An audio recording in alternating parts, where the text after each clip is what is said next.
안녕하세요. 쌍문동 윤리의 꼬스입니다.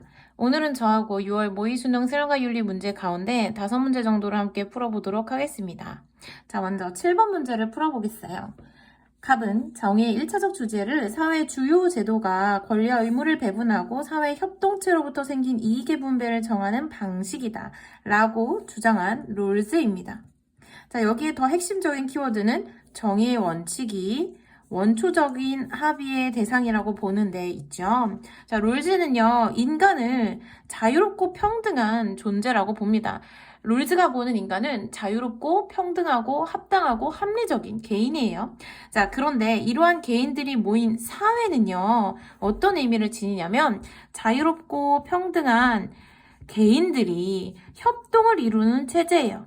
그런데 이들이 협동을 이루는 이유는 바로 상호 간의 이익을 위해서 협동을 이루는 것입니다.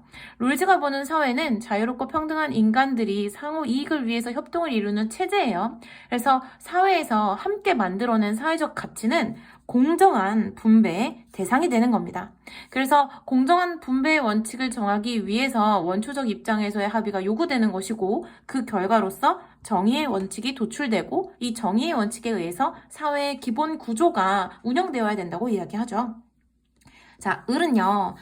분배가 정의로운가의 여부는 그 분배가 어떻게 이루어졌는가, 분배의 역사성에 달려있다라고 보는 노직입니다. 자, 노직은요, 이런 사람들의 과거 행위나 상황들에 의해서, 즉, 소유권이 발생하고 이전되어 왔던 그런 과정에 의해서 소유 권리와 응분의 자격이 만들어진다라고 보는 사람이죠. 자, 이랬을 때 롤즈와 노직의 입장으로 적절하지 않은 내용을 찾는 것이 7번 문제의 핵심이었어요. 자, 먼저 1번을 볼까요? 천부적 자산에 대한 개인의 소유 권리는 제한될 수 없다. 이것이 과연 롤즈의 입장일까요? 롤즈는요, 이 천부적 자산의 분포가 그 자체로 굉장히 우연한 것이다. 그 우연하게 누군가에겐 많은 재능이 주어지고 누군가에게 재능이 주어지지 않는 이런 식의 우연성은 그냥 그 자체로 사실이지만 이 재능의 분포에 따라 가지고 태어난 재능에 따라서 모든 분배가 결정되는 것은 부당하다라고 보았죠. 그래서 정의의 원칙 중에 우리가 주목해야 되는 것은 바로 차등의 원칙이 있었습니다. 그래서 내가 가지고 있는 재능을 활용해서 남들보다 많은 이익을 추구하되 이때 내가 재능을 활용해서 남들보다 더 많은 이익을 추구할 수 있는 그러한 이익이 정당화될 수 있는 조건은 그렇게 함으로써 사회 모든 사람들에게 이익이 될 때, 최소 수혜자의 이익이 극대화될 때로 한정되었죠. 그래서 개인의 소유 권리가 제한되는 것이라고 볼 수 있습니다. 정답이 1번으로 나와버렸어요. 자, 그 다음 2번 볼까요? 롤즈는 기본적 자유가 개인들에게 불평등에게 분배되어서는 안 된다고 보았어요. 그래서 우리가 정의의 원칙 중에 평등한 자유의 원칙에 대해서 생각을 해봐야 되는 것이죠. 우리가 정의의 원칙을 이야기할 때 롤즈는요, 가장 먼저 분배의 대상이 되는 것은 바로 자유다. 그리고 이때 자유라고 하는 것, 기본적인 자유는 누구나 평등하게 보장받을 수 있는 것이어야 한다. 그래서 사회에서 만들어내는 사회적 가치 가운데 자유라고 하는 것은 모두가 평등하게 보장받아야 된다는 것이 정의의 원칙 중에 가장 우선성을 지니는 제1원칙이라고 제시가 됐었어요. 그래서 이번 선지는 당연히 맞는 이야기고요. 자, 그 다음 노직의 이야기네요. 개인이 노동을 통해 취득한 소유물도 교정의 대상이 될 수 있다 라고 했는데 노직은요, 노동을 통해 취득한 소유물이라도 그 노동을 취득하는 정당한 조건에 만족하지 않았다면 노직은 로크의 단서 같은 것들을 이야기하기도 하는데요. 그래서 노동을 통해서 어떤 소유물을 취득하는 것에서도 일정한 조건이 필요합니다. 그것을 충족할 때 내가 노동을 통해서 얻은 그 취득물이 나의 것이 될 수 있는 것이죠. 그래서 이러한 조건을 제대로 충족시키지 않은 경우에는 당연히 이 역시 교정의 대상이 될 수 있습니다. 그 다음 정형적 원리에 따른 재분배는 이전에서의 정의에 어긋난다. 노직의 입장으로 적절한 내용이죠. 노직이 봤을 때 정형적 원리는 일정한 패턴을 분배 정의를 통한 결과가 일정한 패턴을 취하고 있어야 된다고 가정하는 아주 못된 정의의 원리들이요. 예를 들어서 롤즈는 최소 수혜자의 이익이 최대화되도록 그러한 결과의 어떤 일정한 패턴을 이미 지향하고 있는 정의의 원칙을 제시했고 아리스토텔레스 같은 경우는 뭐 각자에게 정당한 모습, 같은 것은 같게 다른 것은 다르게 라고 하는 또한 일정한 패턴화된 결과를 추구하는 정형적 원리를 제시했죠. 하지만 노직은 그 결과를 특정한 패턴으로 고정하지 않고 과정에 따라서 그 결과가 어떻게 되든지 간에 받아들일 수 있는 역사적 원리로서의 정의의 원리들을 제시했었죠. 그래서 노직의 입장으로 맞는 내용입니다. 정의의 원칙은 정당화될 수 있는 불평등을 규정해준다 라고 했을 때 롤즈와 노직 모두 긍정할 만한 내용입니다.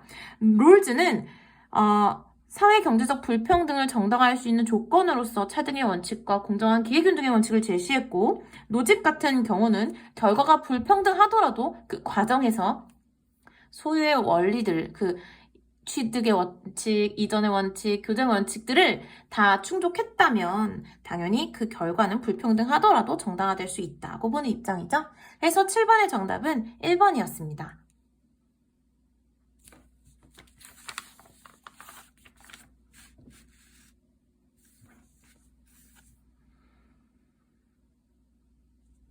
그 다음 10번 문제입니다. 자, 먼저 갑은요. 인간은 인간에 대한 의무 외에 다른 의무는 갖지 않는다 라고 보는 인간 중심주의의 관점을 지니고 있는 칸트의 입장입니다.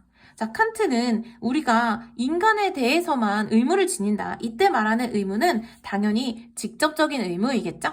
자, 그런데 우리가 아주 오래 나와 함께한 늙은 말이 나에게 봉사한 것에 대해 감사 여기고 이들에게 잘해주는 것, 즉 인간은 아니지만 동물들에게 잘해주는 것, 동물학대를 하지 않는 것들은 결국 인간성을 지키기 위한 인간 자신에 대한 의무를 수행하는 것이다 라고 보면서 우리가 동물에 대해서 존중하고 학대하지 말아야 하는 것이 결국 인간을 위해서이다 라고 보는 그런 주장을 전개했어요. 자, 을은요, 인간만이 아니라 일부 동물도 삶의 주체로서 권리를 가지고 이러한 권리에 대해서 인간이 존중해주는 것이 인간의 의무라고 보는 레건의 입장이었습니다. 자, 그리고 이 밑에 있는 내용은 결국 삶의 주체로서 가질 수 있는 특징을 서술한 것에 지나지 않아요. 이런 이익과 같은 단어들에 주목해서 공리주의인가? 라고 생각하면 안 됩니다. 레건은요, 삶의 주체의 조건을 자기의 어떤 이익과 복지를 추구한다거나 쾌거감수 능력을 가지고 있다거나 의식을 가지고 있다거나 소망을 가지고 있다거나 하는 것들을 제시했었죠.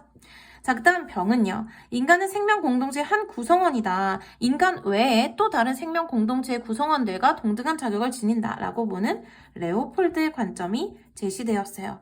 여기서 우리가 더 핵심적으로 볼 수 있는 키워드는 바로 이런 돼지와 같은 키워드들이 있었네요. 자, 먼저 A에는요. 칸트만이 긍정할 내용이 들어가야 되고요. B에는요. 레건만이 긍정할 내용이 들어가야 되고요. C는 레오폴드만이 긍정할 내용, D는 레건과 레오폴드가 함께 긍정할 내용이 들어가야 되겠어요. 자, 물론 이때 칸트는 긍정해서는 안 되는 내용이 D에 해당합니다. 자, 이때 보기를 함께 볼까요? 자, 먼저 A, 칸트에게만 해당하는 내용인지 볼게요. 인간 이외의 존재에게는 어떠한 가치도 부여되지 않는다 라고 했을 때요. 인간 이외의 존재에게 목적적 가치가 부여되지 않는 것은 맞지만 수단적인 가치는 부여될 수 있어요. 도덕적 고려의 대상으로서, 즉 인간이 직접적인 의무를 지니는 대상으로서 목적으로서 가치를 지니는 존재는 이성적 존재에 국한되지만 인간 이외의 존재가 목적이 아닌 수단, 인간성을 보호하기 위한 수단으로서의 가치는 가질 수 있죠. 그래서 이건 칸트에게 올바른 선지라고 볼 수 없습니다. 나머지 레건이나 레오폴드도 당연히 긍정할 만한 내용이 아니고요. 자, 그 다음 니은을 볼까요? 인간은 동물 종에 대한 직접적 의무를 실천해야 한다 라고 했을 때 인간이 동물에 대해서 직접적인 의무를 실천해야 된다 라고 보면 레건의 입장이 맞는 것 같지만 동시에 레오폴드도 긍정할 만한 내용이기 때문에 B가 아니라 D에 해당하는 내용이 됩니다. 그래서 답이 될 수 없어요. 그 다음 디귿은요. 인간은 살아있는 모든 존재를 도덕적으로 존중해야 한다는 레오폴드에게만 해당되는 선지로 적절하네요. 레오폴드에게 살아있는 모든 존재는 생명 공동체의 구성원으로서 그 도덕적 고려의 대상에 포함되기 때문이에요. 하지만 레건에게 살아있는 모든 존재는 레건이 도덕적 고려의 대상으로 보는 삶의 주체, 즉 일부 동물이라고 하는 범위를 훨씬 크게 벗어나는 큰 범위에 해당하죠. 그래서 이건 레오폴드에게만 해당하는 선지로 적절합니다. 그 다음 D는 인간만이 아니라 동물도 권리를 지닌 존재일 수 있다 라고 하는 가능성에 대한 주장인데요. 레오폴드와 레건 모두 긍정할 만한 내용으로서 D에 들어갈 만한 내용입니다. 칸트에게는 동물은 권리를 지닌 존재가 될 수 없죠. 칸트에게는 오직 인간만이 권리를 지니고 도덕적인 고려와 의무의 대상이 될 수 있습니다. 자, 그래서 10번의 정답은 5번이었어요. 다음 12번입니다. 12번의 답은요. 국가가 개인의 권리를 침해하지 않는 최소 국가여야 한다. 국가는 시민들에게 다른 사람을 돕도록 강제적 수단을 사용해서는 안 된다. 라고 봐서 기부나 원조와 같이 다른 일을 돕는 것은 윤리적 의무가 아니라 자선적인 행위다 라고 보았던 노직의 입장입니다. 최소 국가라고 하는 키워드에서도 노직의 입장임을 알 수 있죠. 한편 을은요. 원조의 의무가 고통받는 사회를 질서정연한 사회로 만드는 데 있는 것이다 라고 보았던 롤즈의 입장입니다. 롤즈는요. 그냥 이 그대로 외우고 있으면 돼요. 원조는요. 고통받는 사회를 질서정연한 사회가 되도록 질서정연한 사회 만민들이 도와주는 거예요. 롤즈가 봤을 때 고통받는 사회는요. 인권이 보장되지 않아서 사람들이 고통받는 그런 사회예요. 근데 사람들의 인권이 보장되지 않는다는 것은 기본적인 자유가 평등하게 보장되지 않고 공정한 기회 균등의 원칙이 살아있지 않은, 다시 말하면 정의의 원칙이 추구되지 않는 그런 상황인 거죠. 이렇게 사람들의 인권이 침해되고 있는 이유는 사람들의 정치 문화 수준이 낮아서 그렇다는 경우에 고통받는 사회라고 분류해요. 만약에 사람들의 인권이 침해되고 있는 이유가 다른 나라의 폭력적이어서 독재자가 굉장히 위협적으로 행동해서 사람들의 인권이 침해되고 있는 그런 상황이다 라고 했을 때 그런 나라는 무법국가로 규정하고 강제적인 어떤 개입이 필요하다고 롤즈는 얘기하는데요. 정치 문화 수준이 낮아서 인권이 침해되는 이런 사회는 고통받는 사회로 원조의 대상이 된다고 보았습니다. 즉 질서 정연한 사회의 사람들이 잘 도와주고 정치 문화 수준을 끌어올려주면 이제 그들끼리 그 사회 안에서 정의의 원칙을 추구하게 되고 그러한 기본 구조가 잘 작동됨으로써 질서 정연한 사회가 되는데 그 원조의 목적이 맞추어져 있는 것이죠. 그리고 또 하나 롤즈는 이 국가 간의 문제를 정의의 문제로 보지 않아요. 롤즈가 봤을 때 정의의 원칙이 추구되는 이유는 앞선 문제에서도 이야기했지만 개인들, 즉 자유롭고 평등한 개인들이 상호 이익을 위해서 협동을 이루는 체제가 사회고 이 사회에서 함께 만들어낸 사회적 가치는 공정하게 분배되어야 하고 이러한 사회적 가치를 공정하게 분배할 수 있는 사회의 기본 구조가 어떠한 원칙을 따를 것인가가 문제라고 했잖아요. 그런데 국가 간에는 이렇게 함께 가치를 생산해내고 함께 생산해낸 가치를 사회적 가치를 분배하는 기본 구조가 공유되지 않습니다. 그래서 국가 간의 문제에서 정의의 문제는 논의되지 않고 롤즈는 원조의 문제와 정의의 문제는 전혀 다른 범주에서 해석하고 있어요. 자, 한편 병은요. 자국민을 돕는 것이 원조하는 것보다 더 효율적일 수도 있다. 하지만 이것에 의해서 다른 나라 사람의 이익을 평등하게 고려하지 않아도 된다는 것은 아니다. 다시 말하면 다른 나라 사람들의 이익도 평등하게 고려해야 한다. 하지만 간혹 다른 나라의 사람을 돕는 것보다 나와 가까이 있는 자국민을 돕는 것이 더 큰 이익을 발생시킬 수 있다. 하지만 그렇다고 해서 내 가까이 있는 사람을 우선적으로 고려해야 되는 건 아니다. 언제나 늘 모든 사람들의 이익을 평등하게 고려해야 된다라고 하는 이 이익평등 고려의 원칙, 공리주의적 관점을 전 세계에 적용시켜야 한다는 아주 강력한 세계시민주의의 입장에서 원조가 윤리적 의무라고 이야기한 싱어가 바로 이 병에 해당하는 사상가입니다. 싱어는요. 국제사회에서도 우리가 공리의 원칙을 추구해야 된다고 일관된 관점에서 바라보고 있어요. 그 다음 A에는 노직은 긍정하고 롤즈와 싱어는 부정할 내용이 들어가야 하고요. B에는 롤즈는 긍정하지만 싱어는 부정할 내용이, C에는 롤즈가 긍정할 내용, D에는 싱어가 긍정할 내용이 각각 들어가야 되겠네요. 자, 이렇게 해놓고 보기를 함께 해볼까요? 자, A. 모든 원조는 원조 주체의 사적 소유권을 침해하는가? 라고 했을 때 아까 원조라고 하는 행위는요. 자선의 차원에서 이루어질 때는 노직이 긍정하지만 의무의 차원에서 강요될 때는 부정한다고 했어요. 그렇다면 모든 원조라고 하는 말에서 이미 노직의 입장에서 부정할 만한 선지이지요. 자, 그래서 당연히 기억은 답이 될 수 없습니다.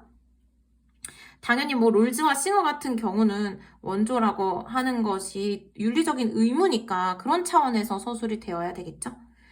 자, 그 다음 B는 원조는 자원 분포의 우연성의 결과를 조정하려는 것인가? 라고 하는 선지인데요. 다시 말하면 자원 분포라고 하는 것은 국가 간의 차이가 있죠. 어떤 나라는 땅만 파도 석유가 팡팡팡 나오고 어떤 나라는 굉장히 척박한탕의 국가를 이루고 있어요. 이러한 자원 분포가 막 불균등하게 이루어진 건 그냥 우연한 거잖아요. 그래서 우리가 원조를 하는 이유는 이러한 불평등한 자원을 그 자원에 따라서 모든 부가 분배되도록 두지 않고 모든 국가 이익을 추구하기 위해서 그렇게 원조가 그런 걸 목적으로 진행되는 것인가요? 그게 아니죠. 이것은 마치 개인의 천부적 재능의 분포가 우연적이다. 하지만 이 우연적인 천부적 재능의 분포에 따라 모든 분배가 이루어지면 안 된다. 우리는 불평등 정당화 조건으로서 정의 원칙을 추구해야 된다. 라고 보았던 그 정의의 문제를 다루는 논조와 아주 흡사하죠. 하지만 아까 얘기했던 롤즈는요. 국가 간의 문제는 정의의 문제가 아니라고 보았어요. 원조를 이루는 이유는요. 고통받는 사회가 질서정연한 사회가 되기 위해서 하는 거예요. 원조의 목적은 명확합니다. C. 그래서 이건 롤즈가 부정하려는 선지이기 때문에 일단 B에 해당될 수 없어요. 또한 어떤 재분배를 목적으로 하는 것이 아니라는 점에서 싱어도 당연히 이 선지에 대해서 긍정할 수 없을 겁니다. 자, 그 다음 원조를 중단할 수 있는 명확한 목표를 규정해야 하는가? 라고 하는 것이 롤즈의 입장으로 적절하죠. 롤즈는요. 고통받는 사회가 질서정연한 사회가 되면 원조가 중단되어야 된다고 봤어요. 원조의 목적은 고통받는 사회가 질서정연한 사회가 되도록 하는 데 있는 거니까요. 어떤 경제적인 빈곤의 수준이라든지 그런 것들은 원조에서 고려할 대상이 아닙니다. 자, 그 다음 원조는 비용 대비 편익을 계산하여 이루어져야 하는가? 라고 하는 공리주의적인 관점을 그대로 적용한 것이 싱어의 입장이니까 리을이 맞는 답이 되겠죠? 그래서 12번의 답은 3번이었습니다. 다음 16번입니다. 16번은요. 시민 불복종을 법이나 정부의 정책의 변혁을 가져올 목적으로 행해지는 공공적이고 비폭력적이며 법에 담하는 정치적 행위라고 정의하는 롤즈죠. 자, 이 롤즈는요. 이 시민 불복종이라고 하는 것은 결국 우리 사회가 추구하는 법에 대해서 충실해야 하면서 그러니까 합법적인 수단을 모두 쓰고 최후의 수단으로서 하는 것이고 그러니까 이 행위에 대한 처벌을 감수하는 것이고 그러니까 비폭력적으로 저항을 해야 되는데 그렇게 내가 법을 충실하게 지키는 시민이지만 이러한 부정의에 항거하는 이유는 바로 우리 사회의 그 개별적인 법이나 정책이 우리 사회가 추구하는 정의로부터 심각하게 이탈하는 것을 방지하기 위해서이다. 그러한 부정의를 교정하기 위해서이다. 라고 보죠. 이러한 롤즈의 관점은요. 결국 시민 불복종이 사람들이 질서정연한 사회 구성원으로서 정의 원칙을 추구하는 거의 정의로운 사회에서 가능한 행동이었다라고 하는 것을 기억해 줘야 되겠어요. 자, 생각해 보세요. 여러분, 파이팅을 외쳐서 다시 다른 친구들도 그래 맞아 파이팅 외치려면 반 분위기 보고 우리가 외쳐야 되잖아요. 누울 자리를 보고 다리를 뻗어야 되잖아요. 롤즈한테 시민 불복종이 그런 겁니다. 시민 불복종이 성립이 되려면 사람들이 정의를 추구하는 그런 사회에서 야 이게 정말 부정의하다. 이 법과 정책을 고치자라고 하는 외침이 유효할 수 있다고 보는 겁니다. 그래서 시민 불복종의 배경은 거의 정의로운 사회에서 이루어지는 거다라고 하는 것을 한 꼭지 기억해 두고요. 자, 먼저 선지 1번. 시민 불복종은 개인의 이익이 아닌 집단의 이익에 근거해야 된다라고 했을 때 롤즈는요. 공리주의적인 관점을 비판할 뿐만 아니라 시민 불복종의 기준은 다수의 정의관에 기초해야 된다. 그리고 그 다수의 정의관의 핵심이 바로 정의의 원칙이다 라고 보았죠. 그래서 1번은 답이 될 수 없습니다. 그 다음 2번. 시민불복종은 사회의 기본 구조가 아주 부정의하면 성립할 수 없다. 이 말은 뭐예요? 부정의한 사회에서는 시민불복종이 성립하지 않는다는 거예요. 시민불복종은 거의 정의로운 사회에서만 성립 가능한 겁니다. 아니, 완전한 정의로운 사회가 아니라 거의 정의로운 사회라니 이게 무슨 말인가요? 쉽겠죠? 완벽하게 정의로운 사회에서는 부정의가 일어날 수가 없잖아요. 하지만 룰즈는요, 아무리 정의의 원칙을 추구하더라도 현실적인 정치적 합의의 과정에서 크고 작은 부정의가 발생할 수밖에 없다. 그런 거의 정의로운 사회에서는 사람들이 정의의 원칙을 추구하지만 그 일개의 법과 정책이 때로 심각한 부정을 일으킬 때 거기에 대해 저항해야 된다라고 보았어요. 그것이 바로 시민불복종이라는 것이죠. 그 다음 선지 3번. 시민불복종은 헌법의 정당성에 이의를 제기하는 정치적 행위이다 라고 했을 때 시민불복종은 거의 정의로운 사회에서만 가능한 것이고 거의 정의로운 사회는 정의의 원칙을 추구하는 사회예요. 정의의 원칙을 추구하는 사회는요. 또한 롤즈는 그 민주주의의 합법적인 체제에서 정의 원칙이 가장 잘 구현될 수 있다고 보았잖아요. 그러니까 당연히 그들의 헌법 정신 안에는 정의의 원칙이 반영되어 있을 거예요. 그런데 시민불복종이 여기에 이의를 제기하는 행위인가요? 아니요. 오히려 이 정의의 원칙을 지키기 위한 행위가 시민불복종이라고 할 수 있습니다. 우리가 헌법의 정신으로서 추구하는 이 정의의 원칙을 지금 이 법이, 이 정책이 심각하게 침해하고 있어. 그러니까 우리 이거 바로잡자라고 외치는 게 시민불복종이거든요. 다음 선지 4번. 시민불복종은 민주적 체제의 변혁을 목적으로 이루어져야 된다? 아니요. 지금 내가 살고 있는 이 정의로운 사회를 지키기 위한 것이 시민불복종입니다. 이 체제가 마음에 안 들어. 비민주적이야. 그걸 변혁해야 돼. 라고 한다면 그것은 더 이상 시민불복종이 아니라 혁명의 차원에서 논의되어야 하는 것이죠. 그 다음 선지 5번. 시민불복종의 근거인 다수의 정의감은 개인의 양심과 양립할 수 있죠.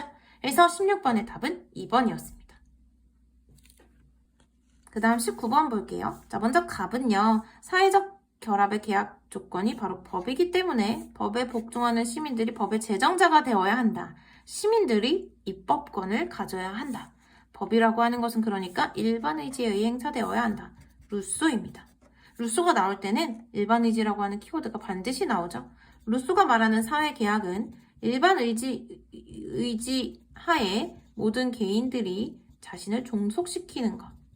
그리고 이 일반 의지를 모든 시민들이 함께 가지고 있으면서 이 일반 의지가 입법권을 가지고 법률을 만들고 이 법률의 기초에서 정부의 수립을 비롯한 국가의 모든 운영이 이루어져야 하는 것이 바로 이 사회계약의 내용이라고 루소는 이야기했었죠. 그리고 이 사회계약의 목적은 결국 우리가 이 자연 상태로 돌아갈 수 없기 때문에 생명 보존을 위하면서 생명 보존을 추구하고 사회적 자유를 회복하기 위해서 이루는 것이죠. 그래서 만약에 사람들이 사회계약을 이룬 목적인 이 생명 보존의 목적을 침해하는 살인자는요, 더 이상 이 사회의 구성원이 아닌 겁니다. 그렇다면 그때부터는 그는 적이에요. 그래서 루소는 그 적에 대해서 사형을 집행하거나 추방해야 된다고 이야기를 했습니다. 자, 그 다음 을은요. 법이라고 하는 것은 공적 정의를 실현하기 위해 동등성의 원리에 따라 형벌을 규정해야 된다. 오직 부법법만이 형벌의 질과 양을 명확하게 제시할 수 있다. 라고 보았던 응보주의의 칸트 입장이에요. 이러한 칸트의 입장에서는요. 어떤 사람이 범죄를 저질렀다는 사실, 그 사실의 기초에서 그 사실에 대한 응당한 어떤 책임을 지는 과정으로서 형벌이 부과되어야 한다. 근데 내가 어떻게 책임을 질 것인가? 내가 해를 끼칠 만큼 그 해를 돌려받는다. 그럼으로써 나의 인간성을 회복하는 것이다. 라고 보았죠. 그래서 칸트는 살인에 대해서 동등한 어떤 동등성의 원리에서 주어질 수 있는 유일한 형벌이 바로 사형이라고 보았습니다. 그래서 살인자에 대해 사형이 집행되어야 된다고 강력하게 주장한 사상가였어요. 난 병은요. 법은 공익을 증진하기 위해 제정되어야 한다. 공익 증진이 법의 목적이다. 그러므로 법은 범죄자가 아닌 시민의 이익을 위해서 사형을 대체한 종신노역형을 규정해야 된다. 공리주의적 관점을 취하고 있으면서 사형보다는 종신노역형이 효과적이라고 보는 베카리아의 입장이 출제되었어요. 자, 이랬을 때 갑은 루소고, 을은 칸트고, 병은 베카리아입니다. 함께 선지를 볼까요? 자, 1번. 범죄와 형벌 간의 비례관계가 성립해야 되는데 그것을 간과한다 라고 했을 때 일단 칸트는 이 동등성의 원리에 기초해서 완벽한 비례를 추구하는 입장이죠. 그리고 여러분 상식적인 차원에서도요. 작은 범죄에는 작은 벌을 내리고 큰 범죄에는 큰 벌을 내리잖아요. 그런 차원에서 이 선지는 모든 사상가의 공통적인 관점이라고 볼 수 있습니다. 자, 그 다음 선지 2번. 살인자는 더 이상 국가의 구성원이 아닌데 루소가 그걸 모르네 라고 칸트가 이야기할 수 있을까요? 아니요. 칸트는 살인자라고 하더라도 요즘 그 안에 생득적인 인간성이 남아있다. 그가 범죄를 저지름으로써 스스로 인간성을 상실한 것에 대해 그 안에 생득적인 인간성이 고통받는다. 그를 구해주기 위해서라도 우리는 그 살인자가 자신이 스스로 박탈시킨 인간성을 회복할 수 있는 기회로서 형벌을 줘야 한다 라고 얘기하죠. 오히려 살인자는 더 이상 국가의 구성원이 아닌 적임으로 우리가 그를 사형해야 된다 라고 보는 입장은 루소의 입장이라고 볼 수 있어요. 그래서 이건 루소가 칸트에게 할 수 있는 비판으로 적절한 내용입니다. 그 다음 C는요. 베카리아가 칸트에게 할 수 있는 비판이어야 하는데요. 사형은 범죄 억제력이 전혀 없는 잔혹한 형벌인데 칸트가 그걸 모른다. 사형을 비판하니까 이거 베카리아 입장에서 칸트에게 할 수 있는 내용 아닐까요? 라고 할 수 있겠지만 여기에 함정이 있네요. 사형에도 범죄 억제력이 있을 수 있죠. 하지만 사형보다는 종신노역형의 효과가 훨씬 더 크다. 그러니까 사형보다는 종신노역형을 우리가 집행해야 된다. 라는 것이 베카리아의 관점이었습니다. 그 다음 선지 4번. 형벌에 대한 범인의 동의가 형벌권의 기초가 되는 것이 아닌데 그걸 모르네 라고 칸트가 베카리아에게 비판할 수 있을까요? 자, 베카리아는 이 제시문엔 나오지 않았지만 사회계약론의 관점에서 우리는 자신이 잘못했을 때 자신의 생명을 국가가 빼앗아도 좋다는, 즉 사형을 나에게 집행해도 좋다는 그런 사회계약에 동의한 적이 없다. 내가 동의한 적이 없는 사형 집행권을 국가가 어떻게 가지고 있느냐라고 부정하죠. 자, 하지만 칸트는요. 그런 동의가 뭐가 필요해? 형벌권의 기초는 거기에 있는 것이 아니야. 우리가 누군가가 잘못했을 때 그에 대해 형벌을 내리는 것은 인간 존중의 차원에서 정언 명령으로서 마땅히 이루어져야 하는 것이다. 라고 보죠. 그래서 D는 칸트가 베카리아에게 할 수 있는 비판으로 적절합니다. 그 다음 5번. 사형제 존폐를 계약자의 생명 보존을 위해 정해야 하는데 그것을 루소가 간과하고 있다? 라고 베카리아가 비판할 수 있을까요? 사회계약자의 생명 보존을 위해서 사형을 집행해야 된다 라고 보는 것이 루소의 입장이죠. 이러한 비판은 성립되지 않습니다. 19번의 답은 4번이었어요.